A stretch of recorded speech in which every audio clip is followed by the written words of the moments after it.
كنت قد منحت الثقة للحكومة في جلسة نيابية تخللتها كلمات للزملاء من جميع الكتل النيابية، بعضها اعتمد لغة التربص بحكومة الرئيس نواف سلام، والبعض الآخر ومنهم نحن تمنى بعد فراغ طويل انتخاب الرئيس جوزيف عون وتشكيل الحكومة كمقدمة لعودة الدولة إلى الدولة والاسترداد السيادة المخطوفة وللبدء الجدي من دون استعراض بالإصلاح الجذري. فيكم تطولوا بالكم شوي؟ لقد منحنا الحكومة الثقة كي تمنحنا الأمل بتصحيح المسار.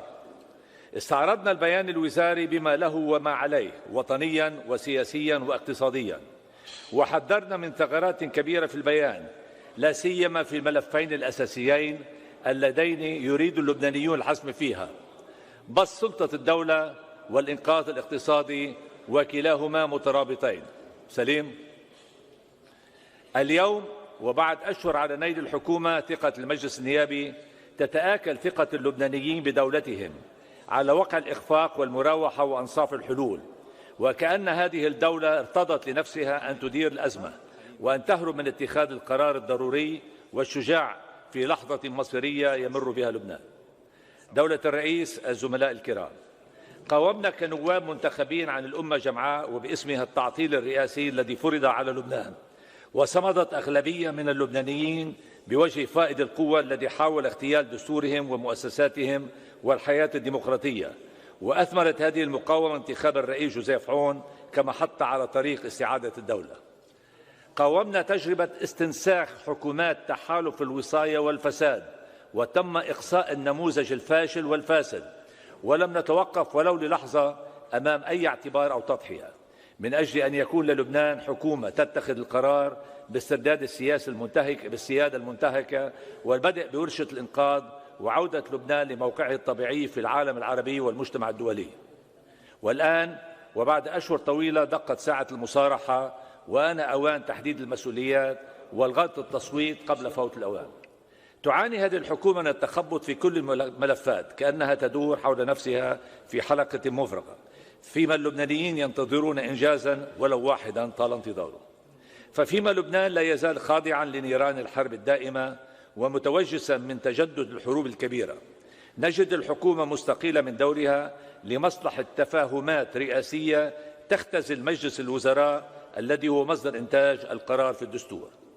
هذا الاختزال مرفوض شكلا ومضمونا، لأنه يقضي على مفهوم المؤسسات، وهو من جهة ثانية معبر غير شرعي داخل الدستور يحصر ملف التفاوض حول السلاح وسائل القضايا السيادية بثلاثية رئاسات تتجاوز المؤسسات وتلغي الخط الرفيع الذي يفصل بين السلطات. مشهد هجين يتحول فيه قرار الحكومة إلى حالة تفاوضية مع كل سلاح خارج سلطة الدولة وعلى كافة الأراضي اللبنانية.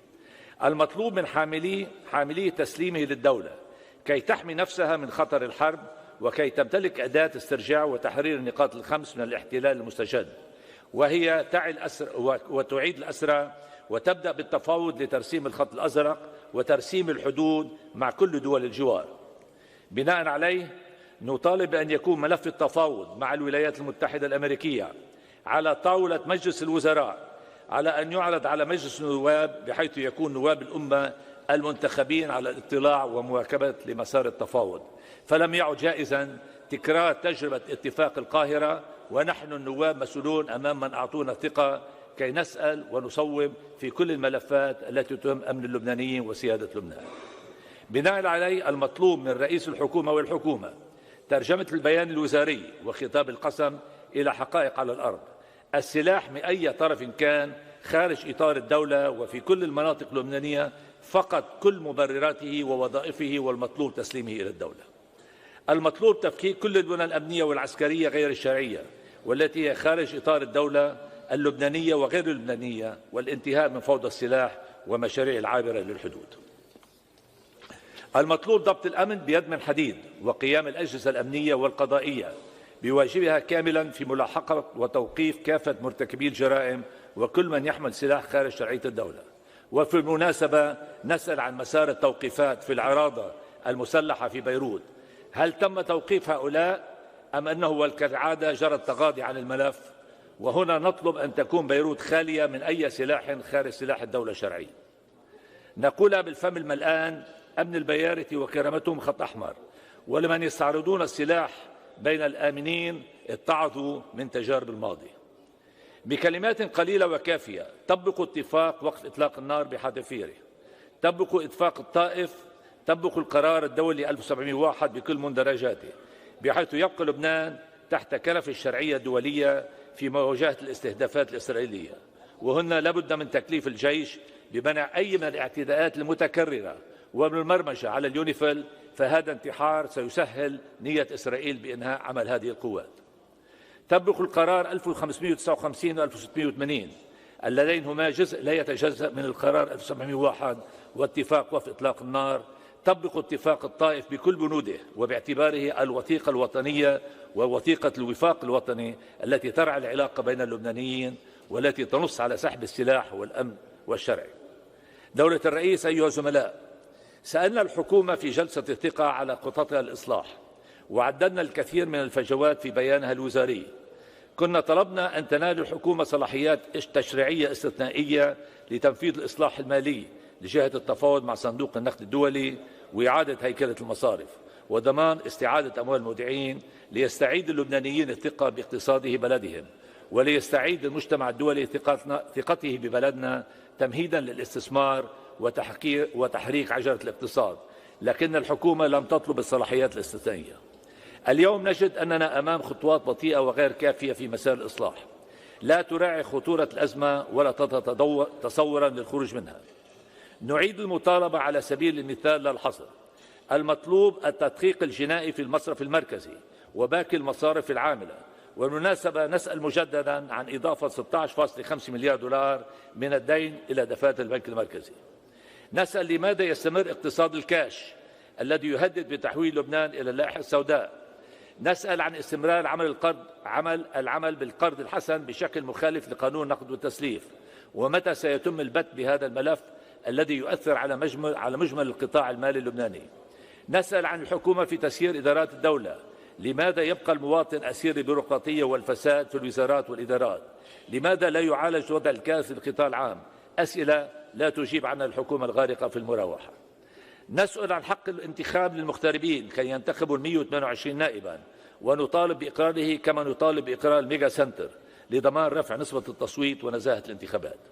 دولة الرئيس، الزملاء الكرام، مسار الثقة بلبنان وبالدولة سياسيا واقتصاديا لا يستعاد بمثل هذا الإداء، على الرغم من أننا توسمنا خيرا خلال جلسة الثقة بأن تكون العبرة في التنفيذ، وقمنا بواجباتنا الرقابية، وكنا العين الساهرة على حقوق اللبنانيين. لكننا لا نستغرب اليوم أن يتم الاستخفاف بالدولة اللبنانية بسبب امتناع عن لعب دورها.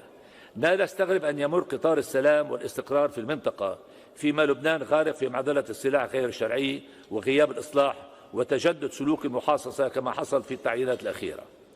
هذه كل وصفات للاستقالة من الدور والمسؤولية، وستكون النتيجة عزلة دولية وعربية وغياب الاستثمار، وبالحد الأدنى حالة لا استقرار دائمة. نريد أن تكون علاقة لبنان بعمقه العربي علاقة استراتيجية لما فيها مصلحة لبنان. التحية إلى المملكة العربية السعودية التي تواكب مسار استعادة الدولة بحرص وبما يلبي أفضل علاقات الأخوة والصداقة. والتحية أيضا لدول مجلس التعاون الذين يربطون مع لبنان بعلاقة استثنائية، وكل التقدير لجهود الخيرة تقوم فيها دولة جمهورية مصر لدعم لبنان. كما نتوجه بالشكر إلى الدول الصديقة كافة، وعلى رأسها دول الاتحاد الأوروبي والأخص فرنسا والولايات المتحدة الأمريكية التي تدعم الجيش. الفرصة سانحة لعودة لبنان إلى دوره الطبيعي كدولة فيها كل عوامل التميز الحضاري، ولا بد من توجيه التحية والشكر إلى جيشنا الباسل وإلى كل القوى الأمنية والعسكرية لتضحياتهم لحماية لبنان. كلمتي الأخيرة لمن يقدسون السلاح ويهددون بنزع الأرواح: عودوا إلى لبنان فهو ينتظركم، وكفى تهديدا وتهجيرا اللبنانيين من وطنهم وقتلا لأحلامهم والمستقبل أجيالهم كي لا نعيد الكرة كل 10 سنوات. لا زلنا نراهن على صدمة وعي توقظ المصرين على جر البلد للانتحار. سيبقى لبنان رغم كل ما يواجه من صعوبات أقوى من المغامرات والرهانات العبثية. الدولة وحدها تبني، الدولة وحدها تعمي. عشتم وعاش لبنان.